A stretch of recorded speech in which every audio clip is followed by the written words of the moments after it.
Welcome to the Psych Central Show, where each episode presents an in-depth look at issues from the field of psychology and mental health, with host Gabe Howard and co-host Vincent M. Wales. Hello everyone, and welcome to this episode of the Psych Central Show podcast. My name is Gabe Howard, and Vin is gone. We don't know where he is. He's been missing for, I'm just kidding, he's just off on this episode because we have Dr. John Grohol. As everybody knows, Dr. John is the owner of Psych Central, the editor-in-chief, the founder, founded it, 22 years ago, John? 95. So 1995. I was in high school. do the math. I don't think that's 22.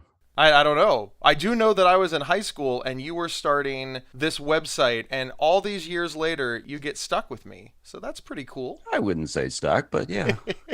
Awesome. Well, while Vince is off gallivanting around America, John and I thought it would be really cool to have a conversation surrounding the mental health information that we consume on the internet. John is an expert in internet media. Just because he's been around so long. He's the owner of Psych Central. He, of course, also reviews all of the stuff that's on his website to make sure that it's scientifically accurate, to try to give readers information that they need to know the difference between personal experience, which is what I write about, and research-based experience is what John writes about, and, well, just everything in between. So, John, I don't know that I need to welcome you to your own show, but welcome.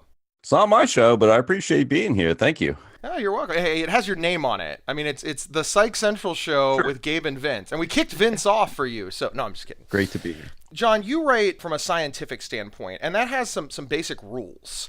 Rules that the lived experience standpoint, which is based almost entirely on opinion, doesn't have. Can you give us some of the criteria that you use when writing an article to make sure that you are factually accurate and not misleading the general public? Yeah, absolutely. So one of the things I do before I write an article is I look at the research and see what psychological research, what research has been done, what studies have been done, what science has kind of gelled around in terms of the common wisdom and an opinion that is shared by most of the researchers in that area. With all scientific research, there's always the opportunity for there to be an outlier or two in the data. But in most of the research, it's pretty clear that there's a consensus. And when there isn't a consensus, I'm happy to say that as well. So I go into the literature and I do a lot of research lookups, kind of like Google. And Google has a version of that. It's called Google Scholar that anybody can use. The databases I check are a little bit more journal specific and are more readily available to university students and professors and things like that. And then I turn all of that research gobbledygook and statistics into something that is readable by the general public, because usually has a lot of specialized knowledge. That's the reason people go to graduate school for. So If somebody did a study right now, John, that tried to determine if a new drug was working, and they had 500 participants, the end result of that study would be how many pages? between 6 and 12, generally speaking. Really? Yes. Okay. See, I always thought studies were gigantic. Well, the bigger the study and the more complex the study, usually the larger the write-up of the study in the published journal. But most common studies that are done on under 100 people, which are most studies in psychiatry and psychology, can be written up in 6 to 12 pages. The challenge is that, again, researchers are writing for each other. They're not writing for the general public. And so there's a lot of opportunity there to misunderstand and misconstrue the results. One of the things that I always hear is that science proved, science proved, science proved.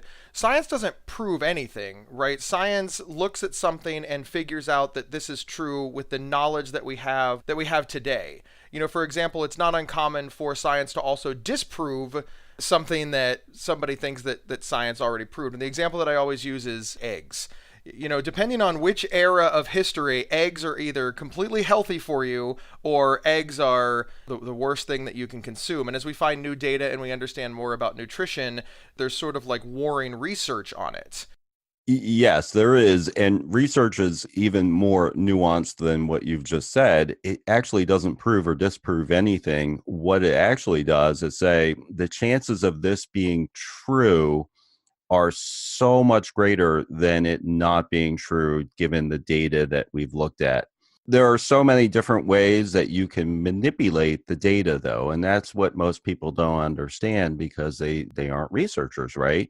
So you look at the data and you can't just read the study for face value. You have to dig into what kind of population did the researchers use to conduct their study. What was the subject pool? How was the subject pool chosen? Was it randomized? So there's so many different variables that go into making really good high quality research versus this research wasn't that good, but it managed to get itself published in a journal, which leads to another point, which is that there's a wide variety of quality of journals. So To put a pin in the quality of journals for a moment, there's a really great example that I love from the 80s where a burger chain, we won't name them so that we don't get sued, conducted a study to figure out if they had the best sandwich. And what they did is they asked all the people that went to their restaurant, do you prefer sandwich A or sandwich B? Sandwich A being the one that they sold, sandwich B being the one that their competitor sold. But as you said, their data wasn't randomized. They were asking people that had come to their restaurant. yeah. So clearly they said, hey, we love your sandwich the best. And they were like, look, 9 out of 10 people prefer our sandwich. But like you said, that was a true statement with their study. They weren't lying. But if you evaluated the research better, you'd be like, yeah, you didn't find a random pool. Sure. And that's exactly the point. For a marketing, for an advertising campaign, for a marketing campaign, that kind of research is done all the time and it's perfectly acceptable. But when you're talking about treatments for mental disorder or treatments for cancer, things of that nature, the stakes obviously are much higher. And so you definitely want the research to be of a higher quality in order for people to make conclusive statements about what treatment should we use, what kind of dosing, how long, things of that nature. One of the things that you said is that there's a wide variety of quality of journals. Now, I don't think anybody's surprised by that. There's a wide variety of quality of everything. But are there journals out there that I'm trying not to say the doctor community, but are there journals out there that are really just designed to mislead the public? I mean, they're just essentially maybe somewhat fraudulent? Um, I don't know that a journal gets into the business to mislead the public, although with the advent of fake news and things of that nature, certainly that is going to become a greater concern. What does happen, though, more frequently is we have journals that are set up in order to make a profit, that they're designed to be money-making machines for the journal publisher. And with the advent of pay for play, basically, where an author, a researcher can pay a journal to accept an article, in reality, they're actually kind of paying the journal to publish the article. Technically, the journal is doing some sort of review of the articles, but for anywhere from $2,000 to $5,000, I can pretty much guarantee that I can get an article published in some really low quality journals, and it just takes a few weeks and the money.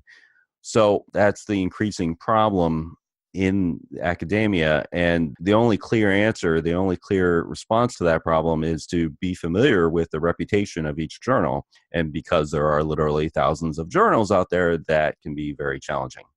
And another problem that we have, John, is that not everybody is reading a study synopsis from Dr. John Grohol. Some of them are just picking them up from the local newspaper, from a website that they like, and the study is literally being interpreted just by a layperson, and that opens up all kinds of mistakes. Sometimes the process fails us, and because there are a lot of secondary gains being made across the spectrum of the journal publishing industry. For instance, most researchers work for a university, and the way that they increase their credentials in the university area and amongst their peers is by being published, and by being published quite frequently. The more the better. And you don't get published by publishing negative results. You don't get published by saying, I didn't find anything in the data. So that means that not only do you have to get published, but then you have to get recognized, because there are something like 1,000 articles, journal articles, peer-reviewed journal articles being published each and every day. And that may be a gross understatement of the number of articles published every day. So you need to stand out from the crowd. You can't just do that by saying blah, blah, blah in your boring research speak. You have to get headline grabbing title and everything related to that. So it's a whole media blitz that basically your university does on your behalf, which starts in the press room. And each university has its own newsroom, news staff that write up news releases based upon your latest research. And while they're usually pretty good, they usually take their cue from the researchers themselves. So if the researchers say our data show that X causes Y, then the newsroom just repeats that claim. Now, of course, in most cases, researchers can't show a causal relationship. That's a very specific kind of study that you have to do. And most research in psychology is correlational. X increased or decreased, and then Y increased or decreased based upon that. And then they draw some conclusions around that. However, that's not a causal relationship. And a lot of times something gets lost in translation between the researchers and the newsroom, and suddenly we now know that something bad causes something else bad. We're going to step away to hear from our sponsor, and we'll be right back. This episode is sponsored by BetterHelp.com. Secure, convenient, and affordable online counseling. All counselors are licensed, accredited professionals. Anything you share is confidential. Schedule secure video or phone sessions, plus chat and text with your therapist whenever you feel it's needed. A month of online therapy often costs less than a single traditional face-to-face session. Go to BetterHelp.com/Psych Central and experience 7 days of free therapy to see if online counseling is right for you. BetterHelp.com/Psych Central. We're back talking with Dr. John Grohol. One of the things that you've mentioned a couple times during this episode is peer-reviewed. It has to be peer-reviewed. Can you explain what peer-reviewed is? Because when I write something, nobody reviews it but me. And you're saying that studies need to, be peer-reviewed. Yeah, so everybody understands most things that get published in a book or in a newspaper or on a big websites like CNN or Washington Post. They go through a review process with an editor. An editor reads the article before the public does and helps improve it, helps ensure that it's stating facts and that if it's quoting people, that they're quoted accurately and things of that nature. In academia, with research papers, we have something called peer review, which is a very similar process, except that people are reviewing the research studies to see if the science makes sense, the data makes sense, that the right statistical tools were used to analyze the data. Those peer reviewers are actually other researchers who do the peer review process as a volunteer activity, as a part of what they do in academia. They don't get paid by anyone, which is a very weird anomaly in the whole publishing process. They do peer review because it's expected of them as a part of their academic appointment. I've done a fair amount of peer review myself over the years. It takes a while. I mean, if you do it well and you do it accurately, to review a study and make sure that everything makes sense. And what happens is after you've gone through the study, which can take an hour or two, you give comments back to the editors. You let the editors of the journal know, hey, these are the issues I have with the study. And then the authors have to come back and respond to those questions that the reviewers have about the study and make sure that the responses make sense, or edit the study to address the concerns of the reviewers. Every study has between 2 and 3, sometimes even 4 reviewers. We know that there's a lot of misinformation. You just need to log into your favorite social media to hear people talking about all kinds of things that aren't based in scientific fact, aren't based in fact, aren't based in reality. There's just a ton of misinformation out there. Would you agree with that? Yeah, I think the research I'm familiar with, yes, there is some misinformation out there, but Google does a pretty good job of shielding us from the worst of the worst, unless you specifically are using keywords to go looking for that misinformation. So in general, Google does a pretty good job of helping filter out health and mental health misinformation, but it doesn't stop us from being exposed to it on social media platforms like Facebook, Twitter, Instagram, etc. How can the public protect themselves? I mean, one of the ways it sounds like is to use Google, or I just found out about Google Scholar literally at the beginning of this episode, and obviously use reputable sites like Psych Central. But other than that, how can just a layperson, literally a guy like Gabe, I don't have a doctorate, I didn't go to grad school. How can I make sure that I'm getting good information? Because it sounds like Google Scholar isn't the place for me because I'm not going to be able to understand the big words. When I have a health question, I always go to the reputable big name sites to get a general overview of what it is that I have a question about.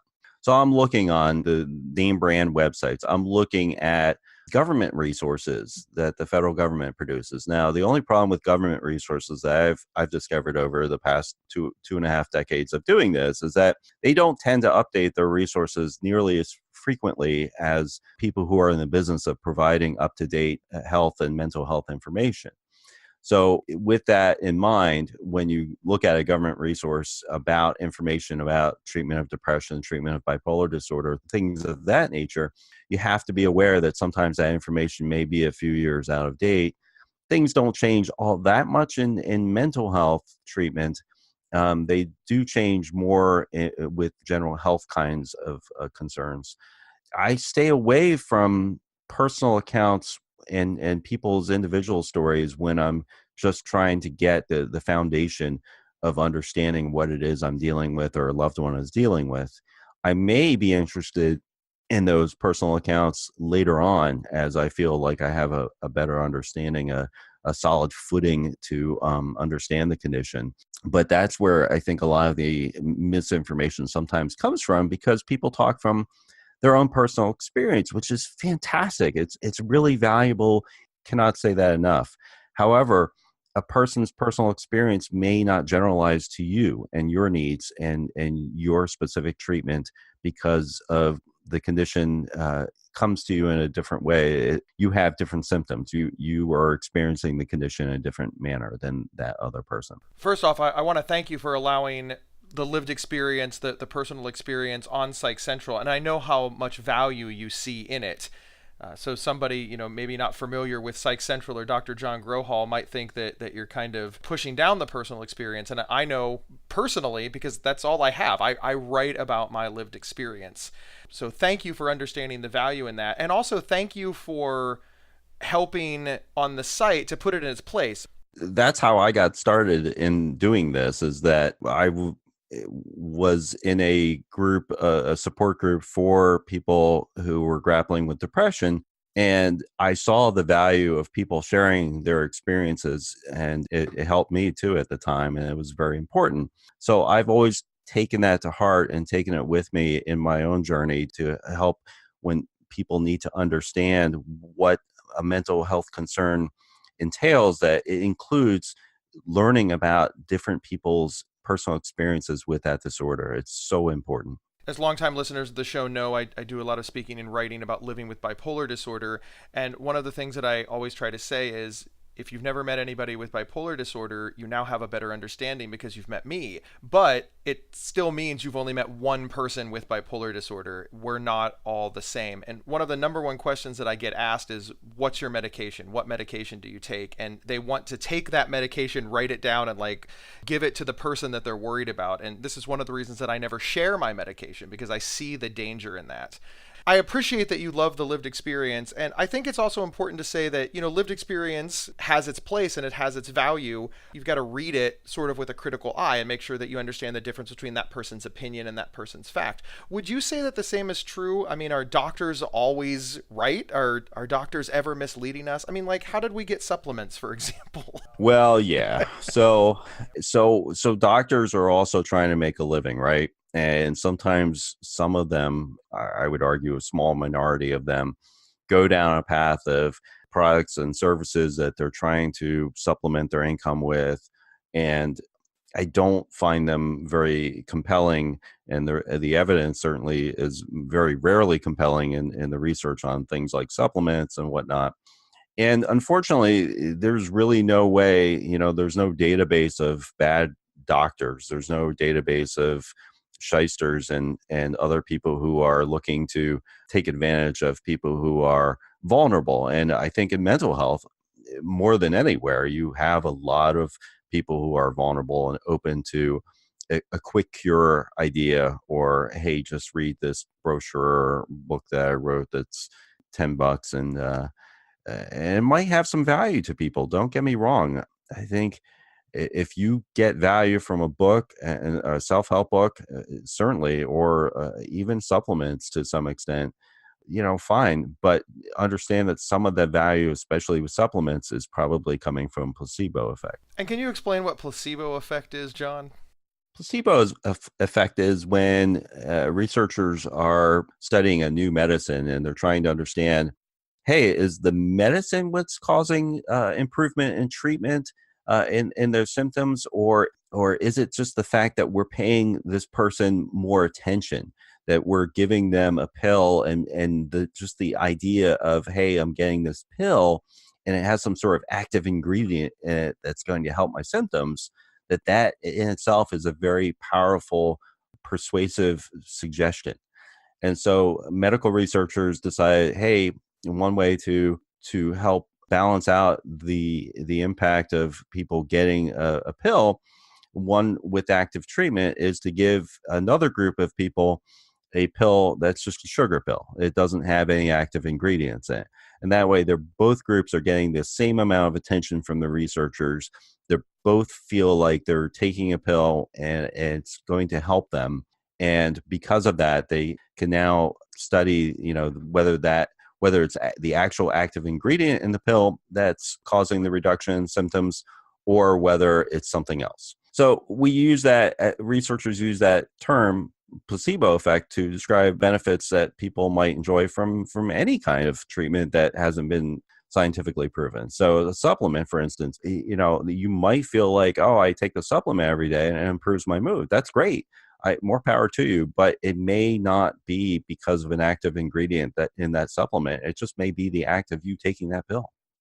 And also, especially in mental health, let's talk about like depression, for example. Depression is that feeling of loneliness, that darkness. You don't have anybody. You're now involved in a study. You go someplace, maybe once a week. People are talking to you. You're calling. You're on the phone. More people are visiting. You can see how that and that alone, forget about medication, just now somebody is invested in your life, could cause an uptick. And then, of course, even in mental health, it's an ebb and flow. Maybe the reason that you're feeling better is because your natural, cycle of moods is just up during the 2 weeks that the study is happening. So they want to make sure that they don't assign those to the new pill, or they could get bad results. And the final thing is, the researchers usually don't know which one is the active ingredient and which one is placebo, correct? So they're interacting literally exactly the same. That's called a double-blind study, right? Correct. Hey, see? You do know something. I do know something. John, it is always awesome to hang out with you. Do you have any closing thoughts for our audience? One of the things I guess I would like to emphasize before we close out is, just because someone has a doctorate after their name or an MD or something, that doesn't mean that they're necessarily an expert or going to lead you down a path of the best treatment available for you. Maybe they will, but at the end of the day, you need to understand and find treatments that work best for you. There are so many different types of treatments for so many different disorders that we don't have a algorithm to say, this is the medication that's going to work for you at this dosing level this many times a day. We haven't gotten there yet. And or that this type of psychotherapy treatment is the most effective for you for this condition. So you need to be skeptical of people, and you need to embrace the whole trial and error process of mental disorder treatment. It's not ideal, but it is where we are today. And when you read something online, look for verification, look for backup of a claim being made. So if you come to one website and they say, oh, taking vitamin C has completely changed my depressive symptoms, look for other websites that are reputable, they're name brand, to verify that kind of information. Don't just take one person's word for it, or just because someone posted something to your Facebook news feed or, your Instagram feed that suddenly, oh, wow, vitamin C cures depression. Be skeptical especially when it comes to health and mental health information. And the more outrageous the claim, the more likely it is not to be true. Or the more outrageous the claim, the less likely it is to be true.